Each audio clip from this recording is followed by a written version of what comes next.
tal? ¿Cómo están? Me da muchísimo gusto darles la bienvenida a todos los que nos acompañan hoy aquí en el Guadalajara Film Festival. Yo soy Jimena Urrutia, soy directora del festival y me siento profundamente orgullosa hoy de poderles presentar lo que será una, sin duda, de las charlas protagonistas este año en nuestro festival.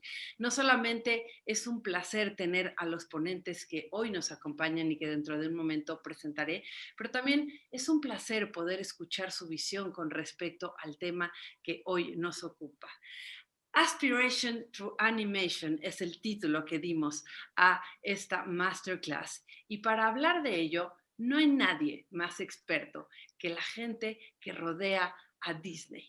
Y es que ellos precisamente están aquí de la mano con nosotros hablando de esta que es una sin duda de los géneros más interesantes para todos aquellos que tienen una edad pequeñita, pero también para todos nosotros que disfrutamos de estas películas. Así que me da muchísimo gusto presentar el día de hoy a Carlos López Estrada, que es el director de la nueva y muy esperada película de Disney, Raya and the Last Dragon. Está con nosotros también Osnat Shurer, que es su productora y que es productora además de muchas películas de las que estoy segura que muchos de ustedes son fans.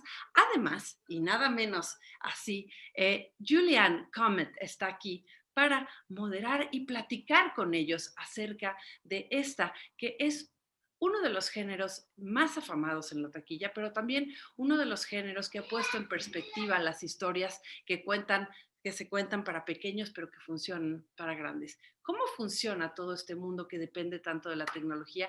Hoy vamos a saber mucho al respecto y aquí doy de verdad la bienvenida a cada uno de ellos y el agradecimiento profundo del festival por estar aquí con nosotros. Muchas gracias y bienvenidos.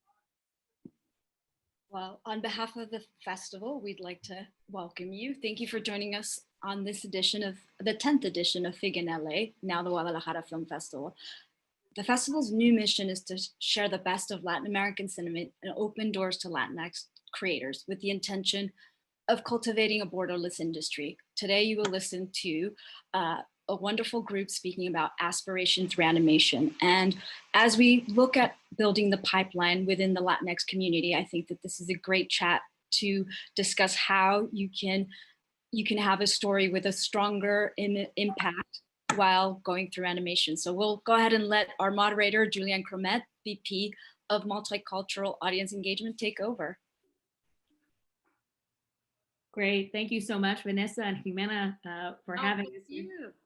And for that wonderful introduction. Hablo español también, so es fantástico hablar español e inglés en un momento. So I just say thank you to you all for organizing such a marvelous festival with an incredible mission that I think all three of us feel so strongly about. So thank you all very much. Mil gracias. And everybody who's watching, we are so excited to join you today to have this conversation. We are going to treat it as a conversation. We all three know each other very well.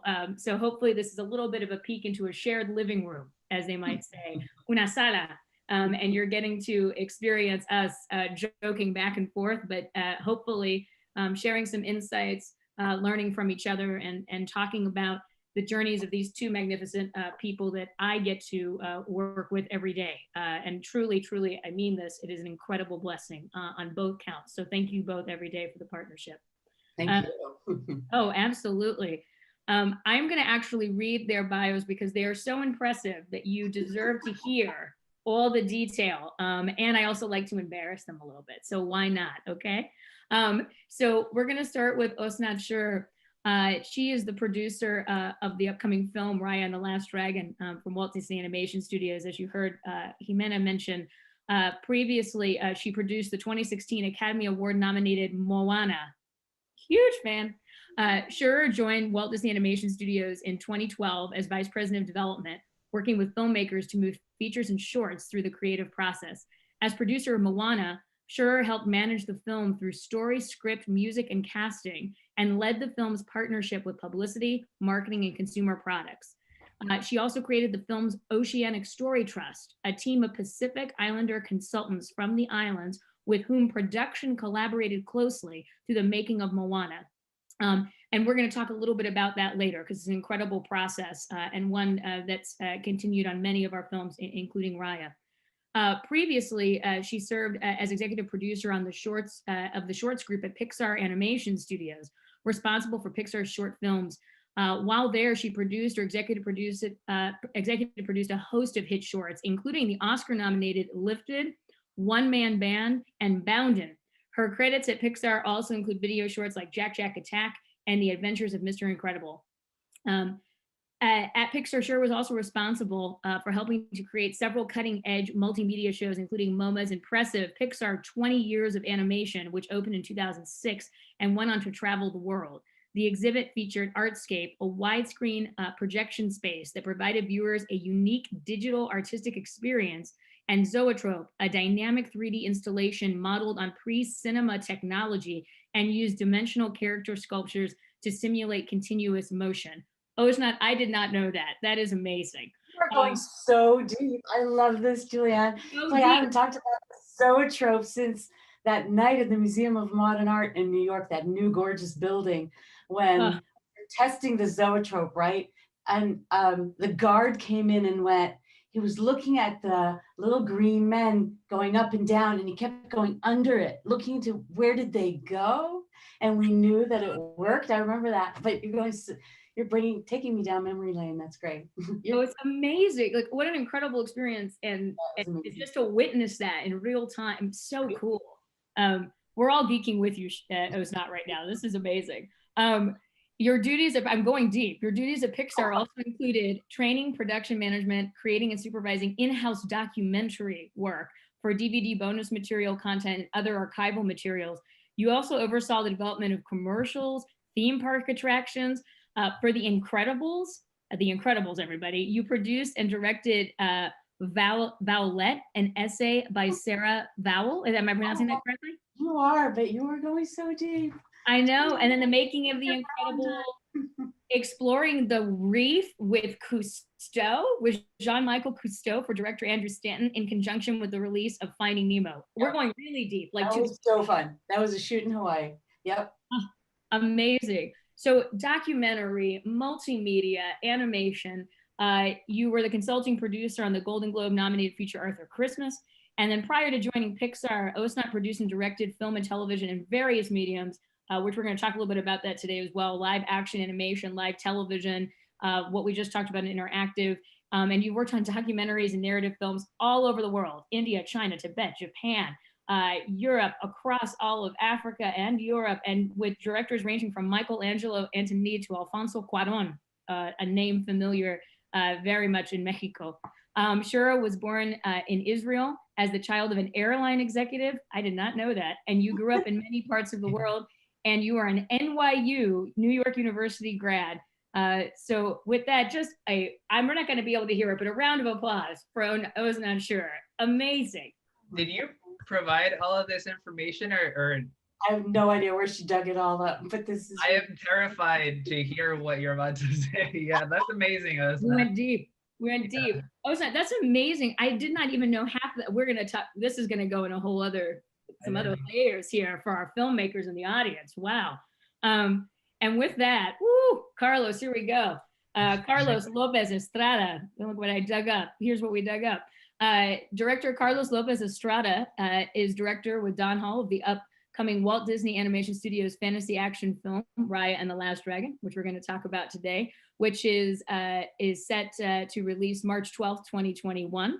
Having joined Walt Disney Animation Studios in late spring 2019, you are a member of the Studio Story Trust. In addition to Raya and the Last Dragon, Carlos also has another film in development. López Estrada's debut film Blind Spotting, huge fan, premiered opening night at Sundance 2018 and was subsequently sold to Lionsgate for a theatrical release. The film was produced by Snood Entertainment and stars Daveed Diggs. López Estrada was selected for Variety's 10 Directors to Watch for the 2018 list. And it looks like, Carlos, you were also nominated by the Directors Guild of America for Outstanding Directorial Achievement for First-Time Feature Film Director of 2018. His second film, Summertime, premiered opening night of Sundance 2020 and will be released next year. And we're actually going to go a bit deeper into that film today as it's screening as part of the festival. On the TV side, you directed an episode of FX's Legion, and have an original piece in development at UCP, Universal Cable Productions. You're prolific music video and commercial director. Okay, now we're going a little deep. Here we go. Music video and commercial directing. You're a founding partner of the multidiscipline production studio Little Ugly. You've won a Latin Grammy for an animated video that you directed for Jesse and Joy, which established you as the youngest director to win a Latin Grammy to date. Everybody, let's just take that in for a second. You've worked with musicians such as Billie Eilish, Father John Misty, Thundercat, Flying Lotus, Carly Rae Jepsen, Capital Cities, Clipping and Passion Pit. The list goes on. And you apparently currently live in Los Angeles, which I knew, but with a dog, Coos, and a large family of plants. So everybody, a little round of applause for Carlos López Estrada. Oh my gosh. I didn't know the half of that either. The two of you, this is extraordinary, and a little embarrassing. So with that, we'll get off your bios and maybe do a little bit of diving deep as we're talking to some filmmakers today. They're on their career, they're on their journey here at the festival. You know, why, you know, just let's start at the very beginning. You know, where did you grow up? What was your journey? And when did you know you wanted to be a filmmaker? Like, when did that calling happen? Maybe Osnat, we'll start with you. I grew up, as you mentioned, as an airline kid all over the world. I'm Israeli. My parents were Israeli, fought in the freedom movement to free Israel from the British. So it comes from a long line, but I grew up all over the world. Spent some of my childhood in Turkey, some in Africa. Came back to Israel around 12, 13, and then finished high school, did my Army service, and came here to go to film school. After hitting the road, actually a couple of years in between there, of sort of exploration. I think for me, everything I did was always centered around storytelling. There are moments that stand out for me. My father was an incredibly avid photographer and filmmaker.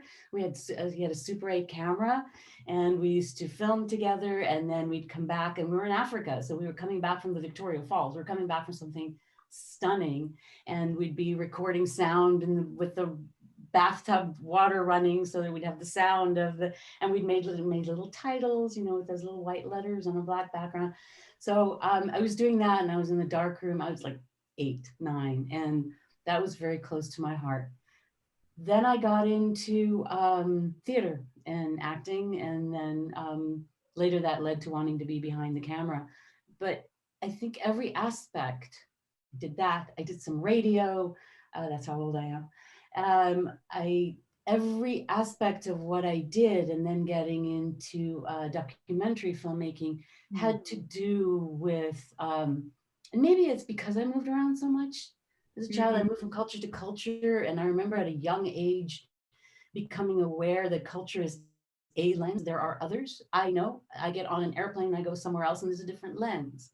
Like going to a very British school where we were supposed to behave like little ladies, and then going back to Israel where it's like somebody did something to you, you beat, you know, out of them, you beat them up, and there's no little lady, and you're 8, and you're like, oh, I see, this is perspective.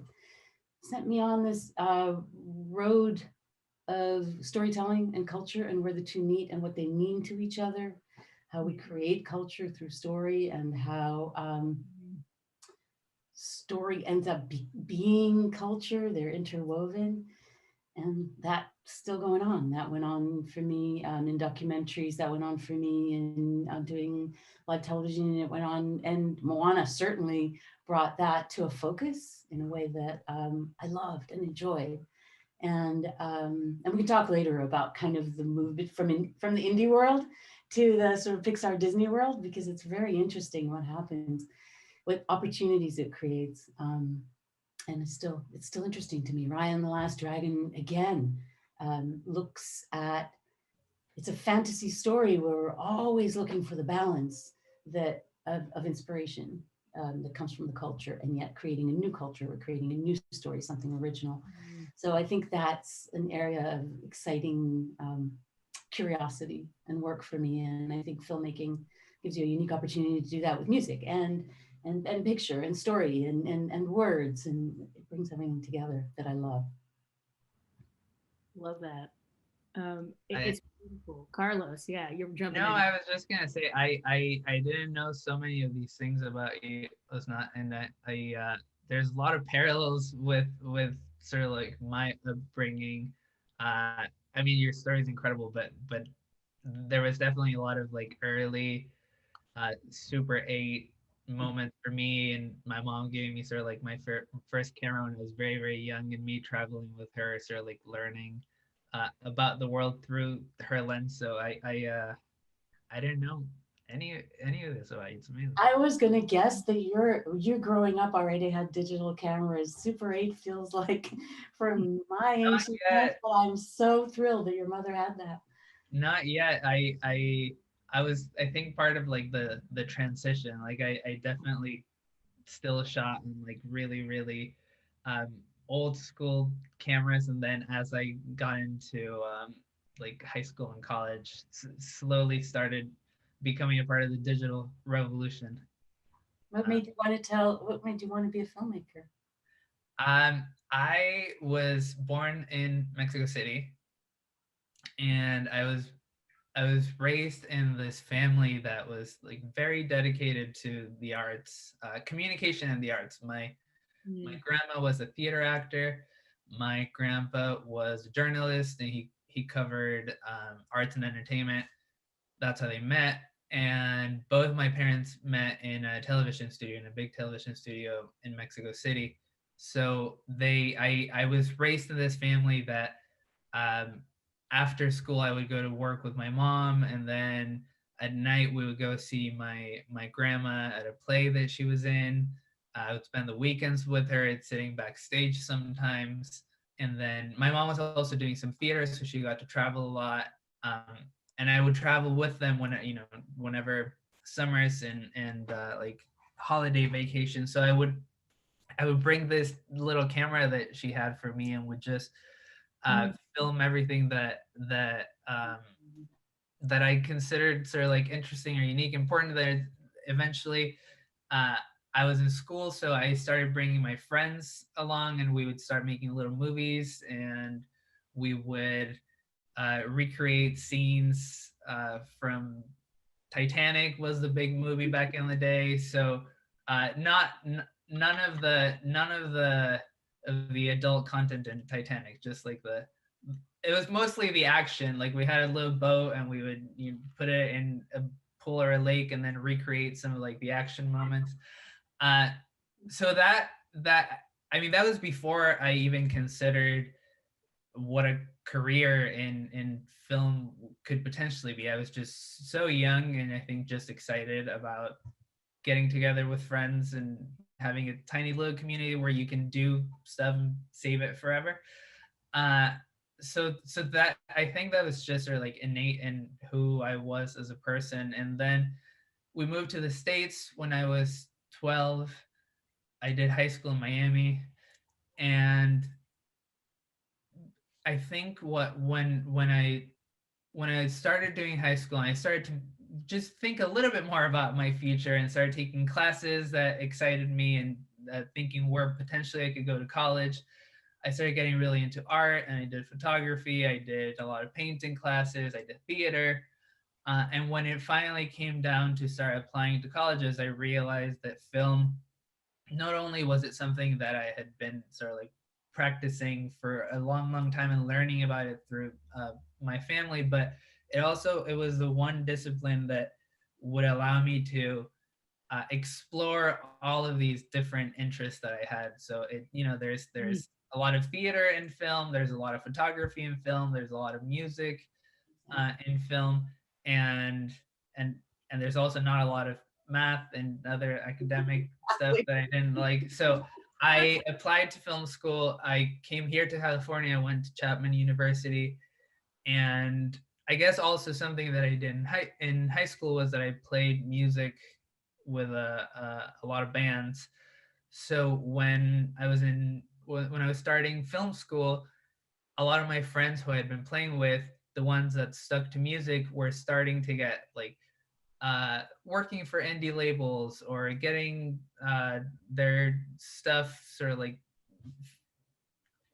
they started getting bigger opportunities in their young music careers, and getting like tiny budgets to do music videos. And that is sort of like how I started working. I would start working for my friends who didn't have a lot of money, but wanted something, you know, semi-professional looking. So they would come to me and my friends who we didn't have a lot of experience, and we didn't have you know, much of a reel to show, but I was in a film school and we had access to equipment, and they would let us use sometimes their stage. So it was a good exchange where we mutually beneficial. Like, they didn't have a lot of money, we didn't have a lot of experience. Let's get together and do something.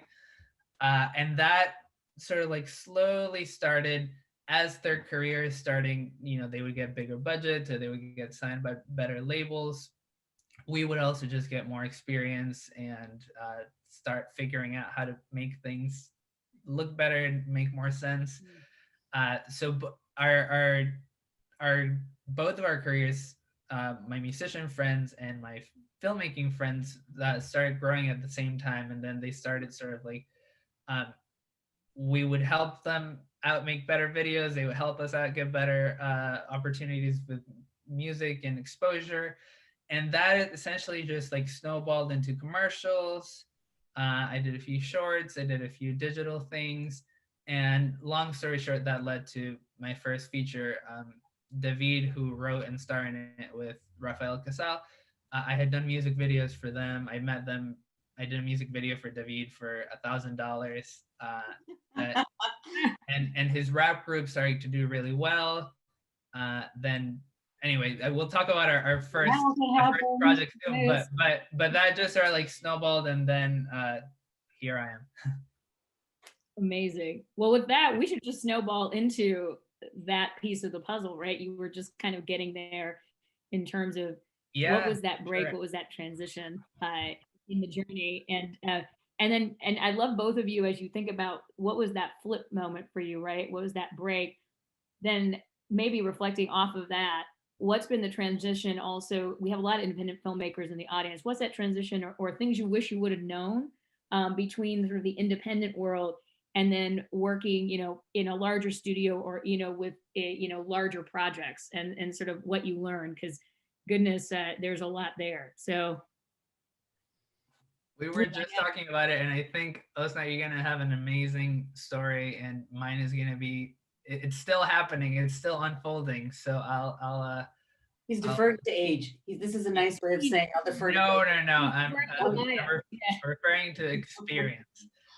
Do you want to go first? Yeah. Yeah, no, I'm happy to. I think I have a few examples, and I think, first of all, I'll talk about what struck me, because when I've done a lot of different things in my career, as mentioned, I'm quite old, and I've done more independent, and then some things that were a little bit less so, but they were still, when I say less so, it was a museum or National Geographic or something like that.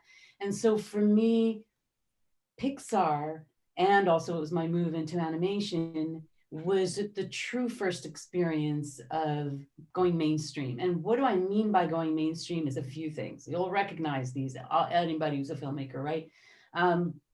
One, I suddenly moved from, well, I can promise you a bagel, to, hey, I can pay you and here's a credit. And that is a big difference in, you know, finding everything, fast career, licensed music, whatever. And that was really nice. That's really nice when you can offer people their true value. And the other, though, the one that struck me the most, is the first thing that for me that just for some reason struck home, is I joined Pixar, and we were towards the end of Finding Nemo, and Andrew said, listen, no offense to these wonderful, you know, electronic press kits that are often a recreation, I want a true documentary. And I said, great, you're talking my language. I come from documentaries, but it means there will be a camera in the room. like it's inconvenient. We'll own the footage, but, and he said, do it. Let's just do it. He really wanted it to be alive. And then we pitched these other ideas. Like I was like, can we do something for the reef? You know, you're in the reef. I know I'm coming from the nonprofit world, which is another big part of my career, but, and so we pitched this idea. Everybody loved it. It was to work with Jean-Michel Cousteau, and he's trying to make a documentary, and he was so game. He's trying to make a documentary, and Dory and our characters are like, what do you mean the Spanish? You mean Bob over there? Like they're disrupting the doc for the DVD, and we ended up doing it. And I did a math that was the most conservative I could be of how many people saw it. 25 million DVDs of Finding Nemo sold into individual households. That's insane. And it's just like I went 20 years of documentaries, this little piece with like, I licensed underwater footage. We didn't even go shoot it or recreate it in animation, you know what I mean? But it meant so much. And it ended just with the website, you know, because the kids can go learn about the ocean and how you can, how just not putting junk in it is going to help revive the reef. So that was a big aha moment for me, you know. And then after that, like characters that you've thought about coming to life, the whole thing of Moana having a life of her own. I mean, so many stories of how that impacted. I also think that every story is worth telling. How many people see it is going to be the different opportunity that you have, but just the very expressing of some of our stories when we start out telling stories is enough of a goal in itself. That if you do that with enough focus and talent, like Carlos telling stories in the capacity that he could, it kind of helps shift you into a bigger and bigger audience, or a more and more specific audience for you. So I'd say it's an organic process mostly. That would be my recommendation to most filmmakers. It's worth it because, especially for all you young people out there, it's worth it because you can affect the world with your stories. And so tell them.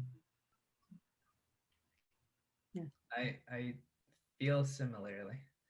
And that it's amazing to hear you talk about it, because I'm still, as I mentioned, still very much a part. That's the transition that I'm experiencing right now. And I think the philosophy behind it is the same. Obviously, very different stories and backgrounds, but the philosophy behind it is the same.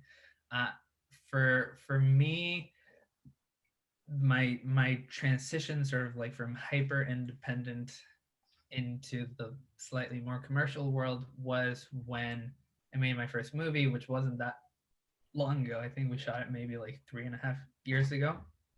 But as I was mentioning earlier, I had done music videos mostly, and these were like low budget music videos that eventually became not so low budget, but still, like, compared to most of the production that exists in the world, we were still doing it for pennies and asking, you know, my friends would all crew in it. Most times my friends would star in it. We would shoot it in our houses or in, you know, businesses that, you know, my dentist's office, or it was like that kind of independent. And then eventually, you know, we were able to start shooting with nicer cameras and shooting in smaller studios, but still it was very much like the music video industry, especially now. And when I was starting to do it, it really wasn't this glamorous thing where you were shooting in like private jets and like closed down games. So some people got to do it, friends and I didn't. We were shooting around LA with cameras running around. And I'm glad it was like that, because I think it very much shaped the way my creative brain works. But I did this video for David's group called Clipping. He has like a hip hop group. It's him and two more people.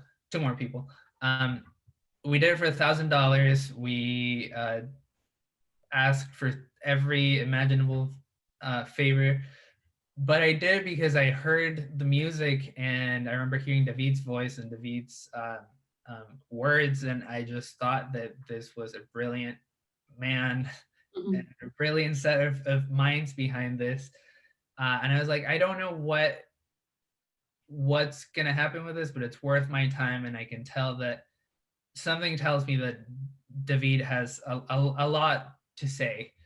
And we did this video, then I became good friends with David and the guys from clipping. We ended up doing maybe like 10 or 11 music videos together that I actually really like, and those guys are brilliant. And then David got called to New York to do a reading for this musical called Hamilton, and he kind of like explained it to me, and I was like, I remember that part. yeah, I was like, sounds interesting. I think we had to push maybe a music video shoot because he was leaving to New York for a few weeks to do this thing, and then a few weeks turned to a few months, turned into years, and the world changing forever. So he was part of the original cast of Hamilton, and so good in it. I just have he was incredible. He was so good. That what did I miss moment. Oh my God. Yeah, he was incredible, and I'm so glad that the world witnessed it, because I think he deserves all the recognition that has come his way. But I happened to move to New York around the same time that he did, and it was just by chance, because I've always wanted to move to New York, and I had a chance where my lease in LA ended, so I moved to New York, and he was there. So we continued working when he was there. He introduced me to Rafa, who was his co-writer in Blind Spotting. And essentially what happened is the day that David left Hamilton, so he did his run and then he prepared to do new things. This group of producers who had been talking to him for years about this particular script came to him and said, if you have time, we think that we can help you do it. We can finance it, and we can produce this movie for you. And because I had a relationship with him and Rafa, and we had been working together for years on some theater projects and musical projects, and Blind Spotting had so much of those two things, they essentially just invited me to join the project. And it was very, very sudden, like, hey, what are you doing?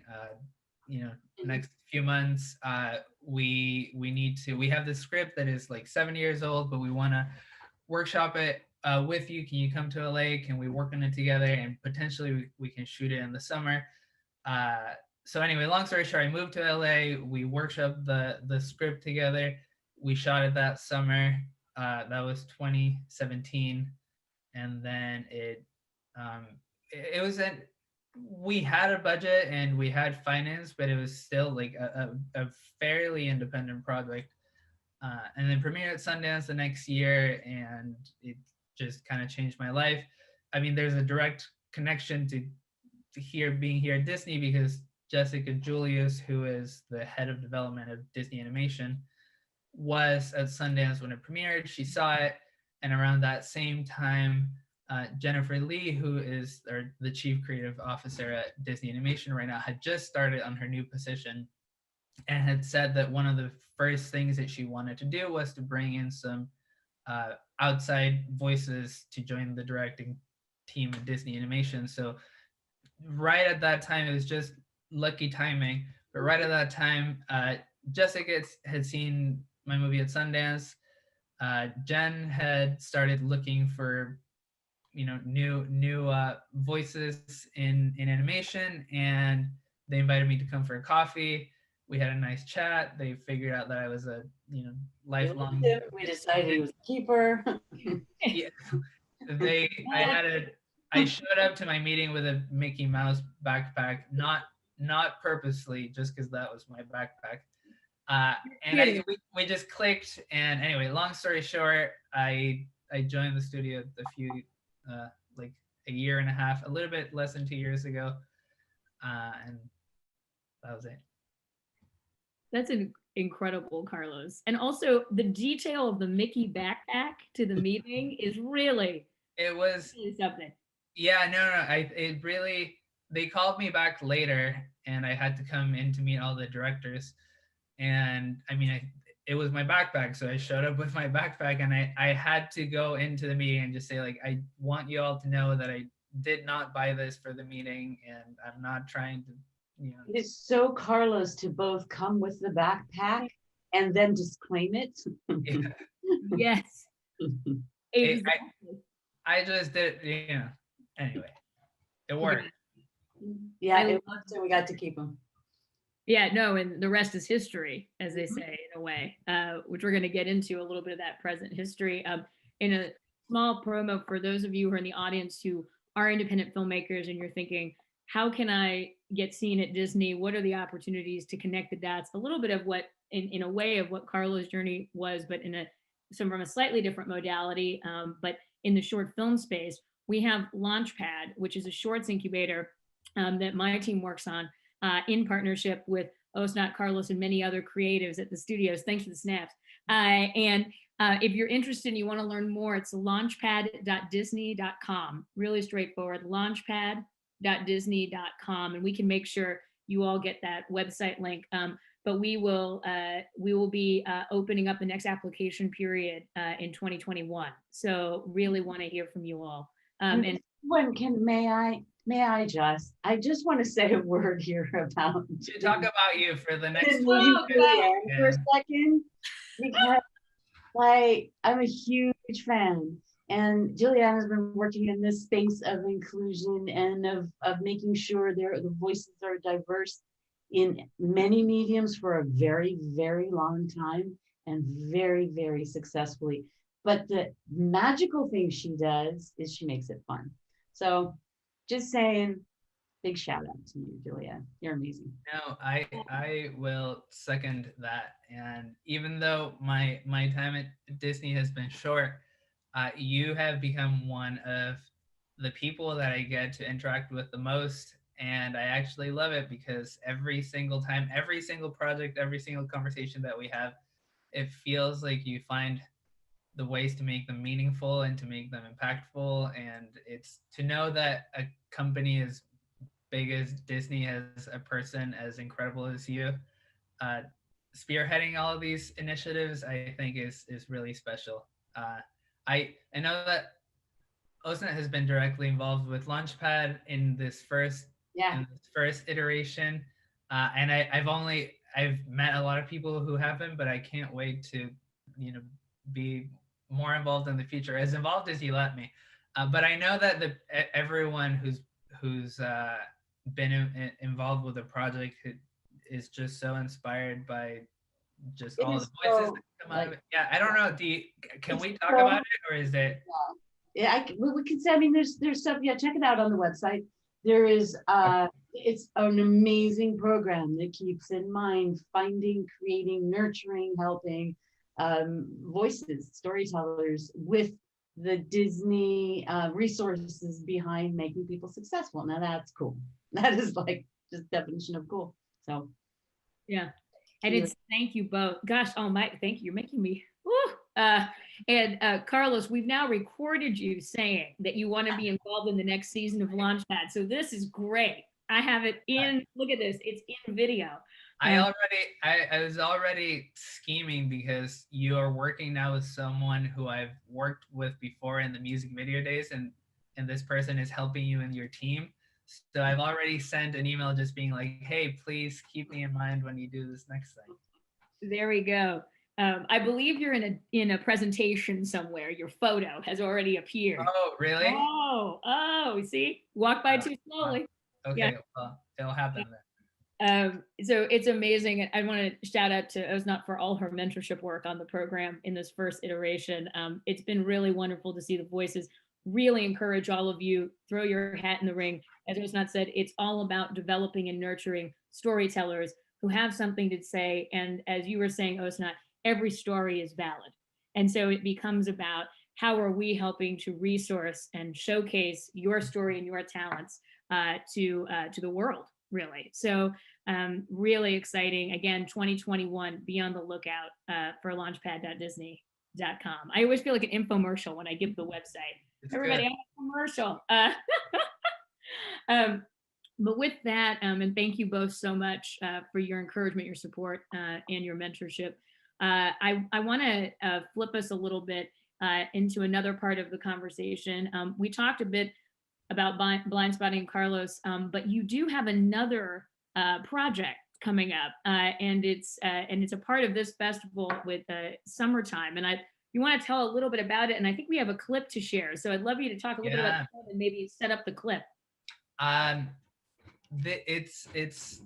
It's kind of crazy that these two projects came together, because I was transitioning out of doing this project when I started working at Disney. So it was really sort of like the biggest contrast you could ever imagine in terms of like a true independent movie that we did with very, very little resources and a lot of heart, to a Disney movie that also has a lot of heart, but we did it with a lot of resources and a great, incredible team of, like 900 plus people.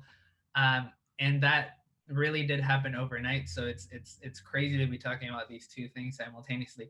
Summertime began as a collaboration between myself and my sort of like team that I had been doing a lot of music videos and commercials with, and a nonprofit here from LA. They're called Get Lit.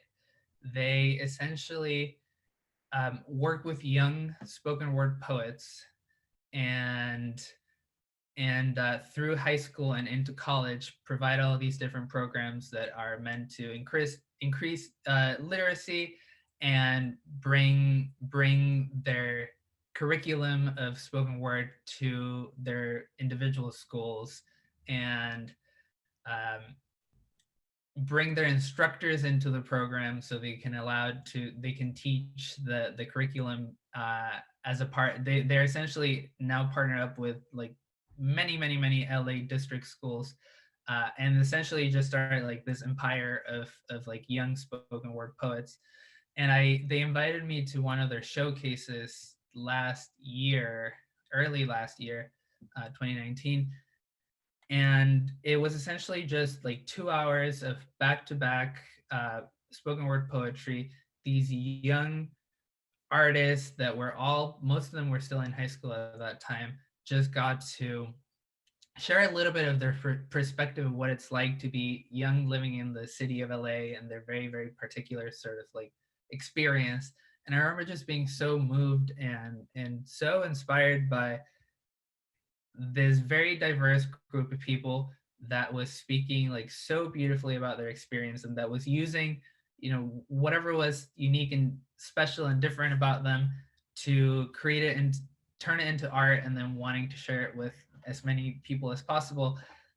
So essentially I came back from that showcase, and I told the director of the organization, who I had a relationship with, I told her, look, I don't know how exactly I could be helpful, or I don't know exactly what kind of project we can do, but what I saw was very, very impactful, and it really did move me in a way that nothing else has. And if I could be helpful, I know that you do a lot of performances. I don't know if this is like a theater piece, or if we do like a show, or like, I'm not sure what exactly this could be, but I would love to try to brainstorm some ways for us to work together. And then I kept in the back of my mind, and I kept sort of thinking like, what could we potentially do? And then the idea of making it a very, very low budget independent film popped into my head. And I had seen a movie particularly called Slacker that was done in the 90s by Richard Linklater. It's essentially a day in the life of Houston and no, not Houston, Austin, sorry. Austin's youth. And it essentially just follows different conversations that happen between different people, and you get to follow like two people having a conversation, and then you get to stick with one of them as they go into the next interaction throughout the day, and then you're introduced to a new set of people, and then so on and so forth. So I pitched to them the idea of like, what if we did our version of Slacker in LA, and it essentially every poet got to write and perform their own piece which is essentially what I had seen at that showcase. And then we worked together as a group, creating all the connections, the connective tissue between story A and story B, and essentially through it, tell the story of a day in the life of Los Angeles and see it through their eyes. So that was a really long-winded way of saying this movie is essentially a collection of poetry and a collection of 25 different stories that all take place over one day in Los Angeles in 2019. So that being said, I think we're going to show a clip, and this is a poem that a poet by the name of Amaya and a poet by the name of Benet worked on it together, and they were just trying to share their perspective on what home means to them, the concept of home. Interesting circumstances. Tell me a little bit about that. Well, I have been hit by a Mack truck. Oh. I'm a Home is apartment 12, 21 stairs, 2 locked knobs, and 1 slammed door. A cul-de-sac off Central Avenue. 3 turns, 2 speed bumps, and 1 stop sign. Home is burgundy wine, chocolate couches, and peeling paint. my bed, hidden holiness under the sheets, resurrecting sleep, waking to the sound of the dryer and dishwasher. Fireworks, triggered car alarm sirens. Home is missed curfews and mahogany curtains. My father snoring lullabies. my mama in every room of the house. How I'll miss the 4 a.m. tick of her footsteps. Home is the only salon I know in this city closing soon. Slim fingers parting my curls, massaging heaven in my scalp, and braiding me armor every morning. Home is fridge magnets, fresh cut grass, cinnamon candles. My brother's cheap weed smoked behind Lysol and lavender incense. Home is Crenshaw, Baldwin, Whole Food shoppers shopping property on Slauson, barbecue pop-ups, Mima's hot water cornbread. The elote man, the burger spot, and the same little torta truck. Cracked alleyways and yoga mats, roadblocks and barbershops, no hot water or parking spots. It's a work in progress, a practice in patience, gratitude, and grief. Home is my timeline on display in the hallway. I am 8. By the living room, I culminate. Diploma in a frame. Home is a dollhouse outgrown. Playground sand slipping through my fingers. Faded door frame height. Goodwill bags. Toy box. Spotted walls. First tooth, Old habits. lost keys. Home is How the saying goes, you don't know what you've got till it's gone. and after years of collecting reasons to leave,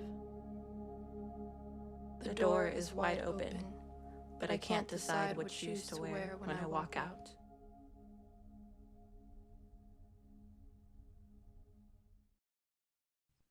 There it is. Wow. That's beautiful. So That's it gets me every time. So this is a very particular piece, but it follows this kind of structure where one of these two characters then eventually this is like a slightly more dreamy piece, a slightly more abstract piece, but you essentially do follow characters like as they go into the metro, as they go into their therapy session, as they go into work, as they meet their family, and that's sort of the structure of the piece. And it's very unconventional, but I'm actually very happy with how it turned out. And the community that we got to work with of young artists is really incredible.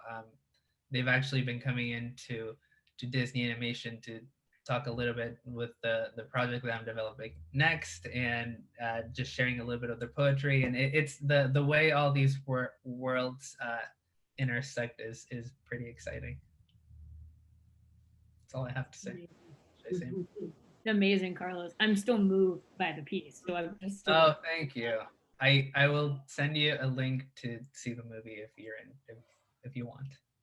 100%. It's done. Yeah, it's done. Yeah. Yeah, it's done.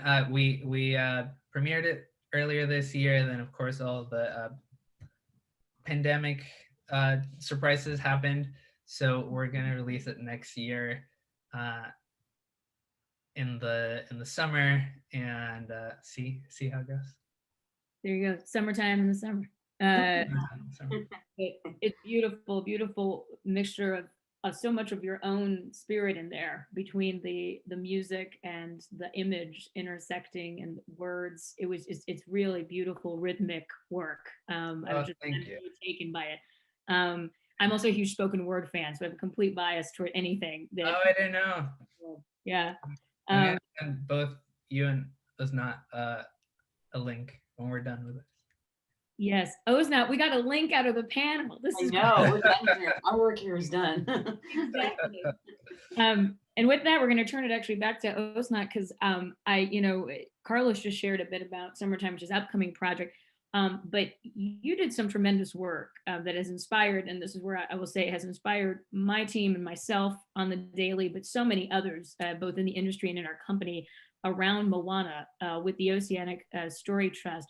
And the care and consideration and partnership and impact that came both into that and out of it. I'd love you to talk a little bit about that work, why it's so important. And you reflected a bit at the beginning when you talked about culture, and then maybe tying that into a little bit of Raya and the Last Dragon. Sure, I'd be happy to. It's a topic you can't even, you have to stop me at some point. I think for me, the moment, well, like I said, I've moved around cultures my whole life, and I come from a place that's the crux of cultures, and we identify in Israel with Africa, Asia, or Europe, depending on whether if it's football or something we can win. But when I got on Moana, and as the head of development, Ron and John. First of all, I got to work with some of the gods of animation. We're talking about Ron Clements and John Musker. We're talking about, Little Mermaid, Aladdin, Hercules, anybody? So that was incredible, especially since it was my first musical, and they're just experts at that. There's a whole thing to talk about there. But there had been one research trip. Then we started our first writer on the film was a Pacific Islander, Taika Waititi, who's since done a thing or two that people have heard of, bless him. Thor, anybody? Jojo Rabbit. But he was, we had reached out to him because of a couple of his independent films that we loved so much, like Boy. Anyway, so we were working with a number of people from the region, but one of the things that became very, very clear early on is that to really connect with a culture so that it infuses the work that you're doing. We're making a work of the imagination, of course. I mean, it comes from the imaginations like Ron and John and Taika and many amazing people that we had on the movie, but that it has the soul, the soul of the movie carries some of the inspiration from a culture. You need to continue working together. It's not a matter of just going somewhere, getting some research done and coming back, not just because you don't know everything as an expert, far from knowing everything, but also because it's an ongoing conversation. It's not something that you get and then you've got it. It happens in every change. It happens in, you and I have talked about it. It's kind of an inconvenient truth a lot of times. You're finally cracked this great joke right in the story where we need it to be funny. But guess what? It doesn't work for some reason that somebody wasn't aware of. In my case, I'll often be a question of how we work with our female characters. In this case, it had so much to do with that gorgeous, deep culture and history that we met when we went to the islands, and the love and the warmth of the people, and you can't separate it. It comes with the traditions that infuse the culture. And so we went on a research trip, and when we came back, we designed what an additional research trip. It was also where we got to put our musical team together for the first time. So again, it was Lin-Manuel Miranda. Yeah, the guy who said he's working on a hip hop musical about the founding fathers at the Public. And I said, we'll have him in 2 months, full time, right? That guy. Lin-Manuel Miranda, Opataya Fua'i, who was born and raised in Samoa, moved to New Zealand at a teen age to go to better schools. Parents are from Tokelau, Tuvalu Islands with 1,000 people, very, very small Pacific Island communities. And Mark Machine had helped pull it together. So we were in New Zealand, and there we were meeting with our ethnomusicologist as well. There we were at a festival that represented the music from all the islands. Each place we went, we worked with these amazing people that would work really hard in development to try and identify.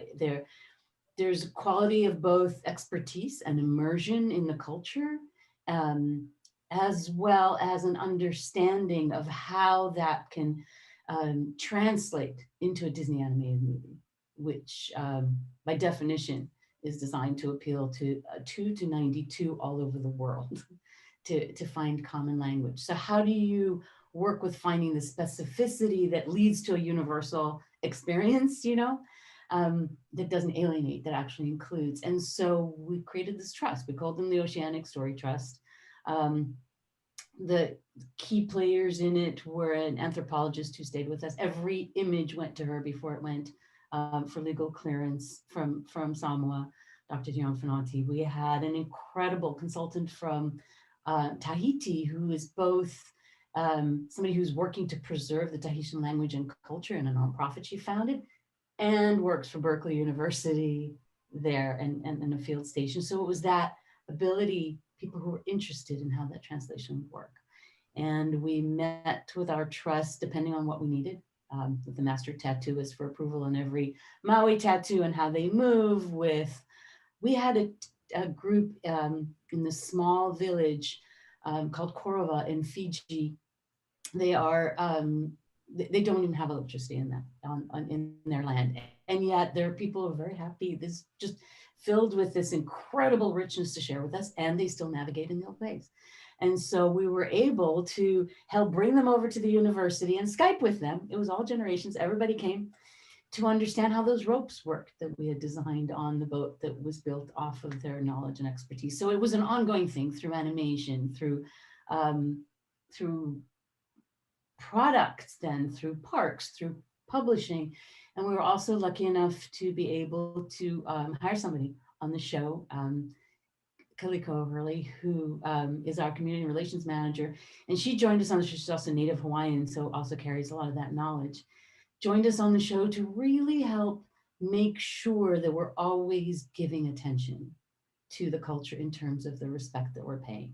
And people were there to do that. They were in the room. Opataya was the one in a note session after screening, because our system, by the way, is that we finish a script, we board the whole thing, we screen it, and then we tear it apart together so that we can put it together better. It's a crazy system, but it works.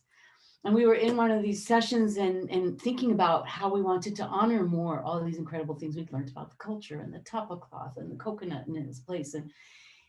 And he just went, I've got it. He jumped up and I got it. We should do a song. That is what we can do. We can do a song there. And that became the village song, the Consider the Coconut, that one. So that we could just take a moment to celebrate a culture. And the reason we were struggling with it till then is that because Moana has to go out and help this world, and we can't make that world as appealing as we wanted to. So we were struggling with it story-wise and found a way to incorporate it. So I'm full of stories like that. But the bottom line was to find a way to have a continued collaboration, to commit together, all the filmmakers, to listen and hear and know how to incorporate that and not let that ever feel like something that's getting in the way of creativity, but it's something that encourages more creativity because we just have another boundary we have to consider, just like a lake has boundaries. And how to continue the conversation even when we finish the film, because that was very important to me. A lot of these relationships became friendships. They continue to this day. Allow me to travel again and I can go visit my friends in Tahiti. And one of our partners in Tahiti had this dream when we first talked to her 5 years before the movie came out, that this Disney movie could be done in Tahitian. No movie ever had been done in Tahitian because everyone speaks French. Less than 250,000 people will still speak the language, and it's a living oral culture. When oral culture, when a language dies, a culture dies. And so I got all excited about that, with given my background, and between us and a lot of incredibly wonderful, generous people on Disney side, and incredibly generous and talented people on Tahitian side. The movie exists in Tahitian, and it was shown all over the islands, never ever charged for. And hundreds of DVDs have gone into the schools, and the kids can go back to learning their own language through a Disney movie. That kind of combination is thrilling to me. Cut to Raya and the Last Dragon, and so much of the inspiration, it's a fantasy film. It's very much something created through the minds of these incredible storytellers and filmmakers. But it draws inspiration from the region of Southeast Asia. It's a large region with multiple cultures and very unique cultures. There's some exciting through lines and threads, and certainly the people we worked with and the places we visited, which included Thailand, Cambodia, Vietnam, Laos, Singapore, Malaysia, and of course Indonesia. Particularly went back to Bali more than once. The people that we met, some of them became our, what we now call our Southeast Asian Story Trust. We have a visual anthropologist, a Lao visual anthropologist who works in the California university system, who's seen every single image and talks to us about, how we can honor and respect the culture that inspires it more. Again, it's a fantasy. There's dragons. Spoiler alert. There's magic. And yet every effort was taken by every one of the filmmakers and art directors and production designers and storytellers and animators to pay attention. We have a dancer from Bali who helped with movement and how you hold yourself in respect. And architect from Thailand who's helped us with the imagery and with what feels like a design principle underneath it. So it continues, and for me, it's so exciting. It's hard.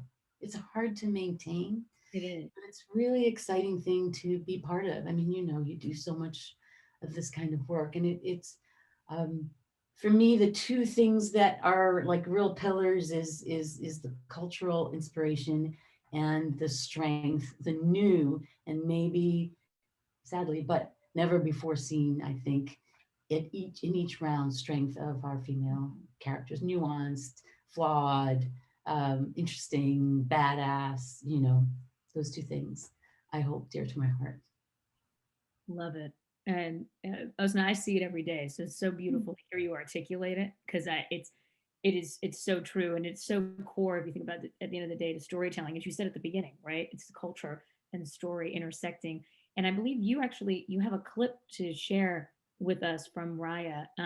Should we go ahead and pop that up? Take a look.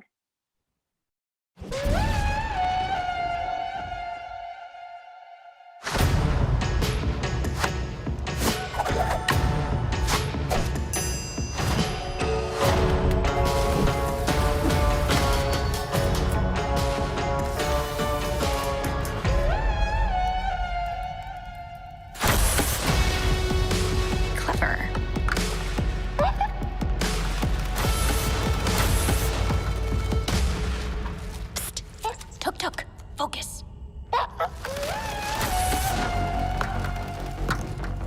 Give me some shell. I gotcha.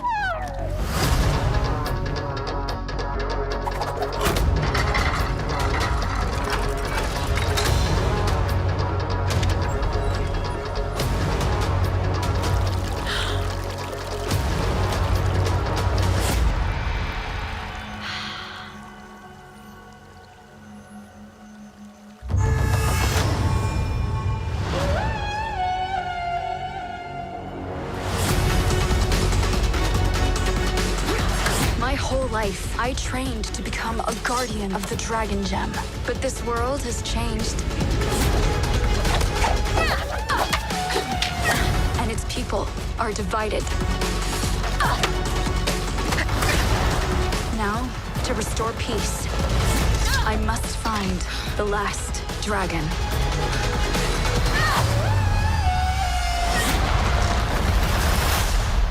My name is Raya.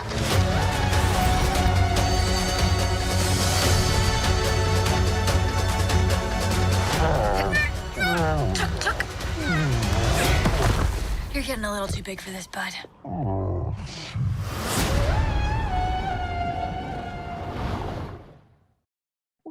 Yay! That's our new trailer. It's so exciting. It's such an exciting film for multiple reasons you just outlined, Osnat, in some of your thoughts and comments. I'm so curious, actually, from both of you, maybe starting with Carlos, we'll go back to you, Osnat, is, what excites you about this film, from story to character, whatever you want to talk about, what really drew you to it, and also what's so exciting and continues every day you wake up and you're like, oh my gosh, that. There's really so much about it.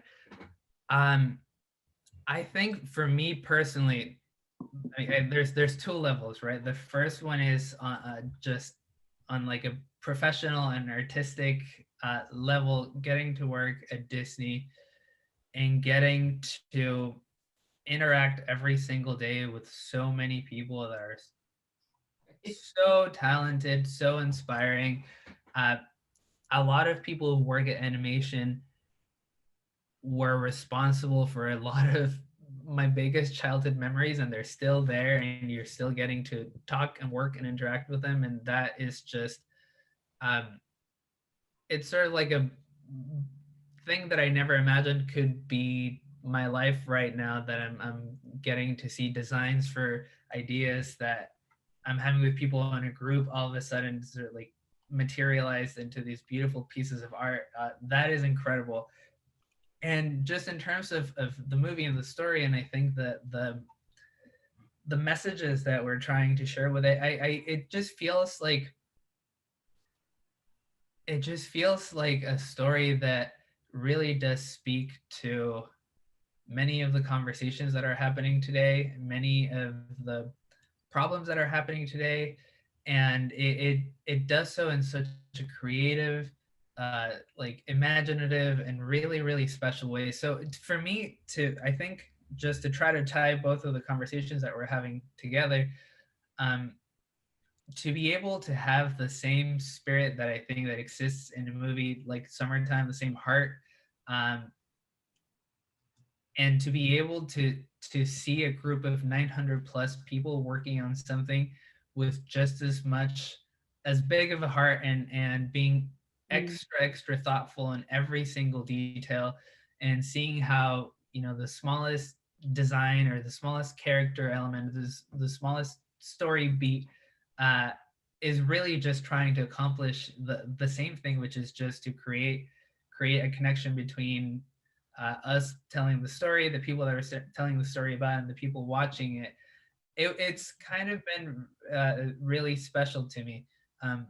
And the story, the way I describe it is a story about the power of unity, the magic of unity, of people coming together and wanting to work together.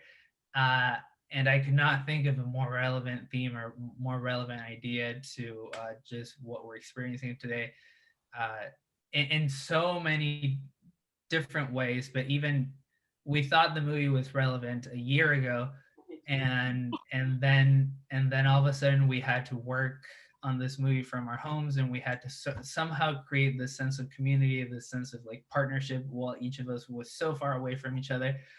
So the movie just, to me, became relevant in more than 100 ways, and now we're about to present this movie to the world that speaks about the power of unity in a time that I feel like could not be more significant and could not mean more. And it means a lot to us as a team. It means a lot to the studio, just as a community, and hopefully people who watch it in March 12th feel similarly. It's it's a story about people from very different backgrounds, from very different ideologies coming together and finding the common ground and understanding how much they could accomplish if they see eye to eye and if they decide to work together. And it's just incredible that we can, I can see the same sense of purpose in a tiny independent movie that we did for no money with non-actors running around with a camera in LA, and then with this incredible production that is going to travel the world and hopefully be seen by millions and millions of people. So anyway, that is what excites me the most. It's not, I don't know if I'm sure you I do, and I can't wait until Carlos has that experience that first experience, Carlos, when you walk by and a child is holding like a Raya action figure. I want to be there because you're just going to burst out crying. It's just this incredible feeling of like, it has a life of its own. For me, it was the moment on Moana where my great niece in Israel, she looks a lot like Moana. She has the same kind of mocha colored skin, big cascade of curls. And she would pose in her Raya costume in her Moana costume with her oar in the morning before going to school in a warrior pose. This was her doing her princess, but in a warrior pose. And I just lost it. It was just like, yes, this is so good. I guess for me, there are a lot of things that I'm excited about. I've been working on the film it'll be close to 4 years by the time the film comes out. And it's gone through many iterations, but always at its heart, it's had a really, really strong, interesting, unexpected, and I don't think we've seen her before, female protagonist and relationships. And when I say I don't think we've seen it before, it's because, as you know, when you're working on a movie, you're looking at what are comps, what can excite, what's interesting, what are shorthand for us as filmmakers. We're in the story room and we go, the Indiana Jones of it all. And it means we want some really cool obstacles, you can shorthand some things. There aren't yet enough films you can shorthand for any kind of interesting relationships between two female leads. This is a really, yes, we've got sisters in Frozen, again, from animation. We've got Moana, who I can't tell you how many times I was asked why she doesn't have a love interest at the end. She's 16 and she has to save the world. Who's got time, people? So that idea of females as strong, full characters, in this case, the dragon, the magical creature, is also a female, and the antagonist, who, let me tell you, is badass. I can't talk much about her yet, but just you wait till you see some of the martial arts between these two women, both really capable, both really strong, both with flaws in their thinking, but their heart is in the right place. So to me, that's super exciting. It shouldn't be groundbreaking, but let me tell you, people, it still is. And then what Carlos was touching on, we all have to set aside our differences to work for the greater good. It isn't a question anymore. It's just a question of when we'll wake up and do what we need to do. And that's what this film is about. And it takes some acts of trust that are really hard for us, and they're hard for our characters. But guess what? Hopefully people will leave the theater going, we can do this, because we have to. Amazing. I, for one, cannot wait. And I've had the privilege of seeing it a few times along the way, but I cannot wait to see the finished moment in March of 21.